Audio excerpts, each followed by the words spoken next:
Nos 21 entreprises ont réalisé un chiffre d'affaires en croissance de 12,92% en 2018, en repli de 6,68 points par rapport au taux de croissance de 19,60% observé en 2017. En dépit de ce repli, je note avec satisfaction que le résultat net global est passé de 139,5 milliards de francs CFA en 2017 à 172,6 milliards de francs CFA en 2018, soit un accroissement de 33 milliards 104 millions de francs CFA, et cela nonobstant le déficit réalisé par 6 sociétés. Ainsi, la contribution de nos entreprises publiques au budget national s'est accrue de 55 milliards 038 millions de francs CFA entre 2017 et 2018. Dans le cadre de la politique du gouvernement en matière d'emploi, il me plaît de relever également la contribution non négligeable de nos sociétés à la création d'emplois. Ainsi, 481 emplois ont pu être créés par nos entreprises publiques entre 2017 et 2018. En tout état de cause, malgré une conjoncture économique difficile et le résultat déficitaire de 6 sociétés, nos sociétés d'État ont réalisé des performances qu'il convient de saluer. Mesdames et Messieurs, honorables invités, l'exercice clos au 31 décembre 2018 marque la 3e année de mise en œuvre du Code de bonnes pratiques de gouvernance des sociétés d'État. Le constat qui se dégage est un sentiment de satisfaction globale, quoique le niveau de mise en œuvre diffère d'une entreprise à l'autre. C'est pourquoi j'invite chaque société à prendre les dispositions urgentes et idoines pour la mise en œuvre effective des outils de gouvernance recommandés par le Code. J'exhorte alors, en substance, le Haut Comité de suivi de l'application du dit Code à mettre son expertise à disposition et à accompagner au mieux nos sociétés dans l'opérationnalisation des réformes engagées.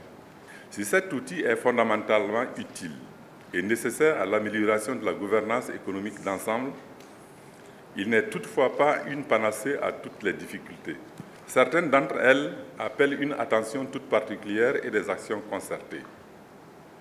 Il s'agit spécifiquement de l'insuffisance de portefeuille de projets pour les maîtrises d'ouvrages délégués publics. Il me revient que cette catégorie de sociétés et leur tutelle éprouvent des difficultés à s'accorder sur les modalités de signature des conventions entre elles ou à parvenir à la signature de contrats plan État maître d'ouvrage délégué public. Ce type de difficulté a déjà fait l'objet de recommandations au cours des sessions antérieures de notre Assemblée générale et l'état de mise en œuvre des dites recommandations et résolutions indique que d'énormes efforts restent à consentir pour des solutions optimales et satisfaisantes. Je note également que certaines sociétés d'État ont rencontré des difficultés au titre de l'exercice sous revue, toute chose qui a impacté négativement leur performance.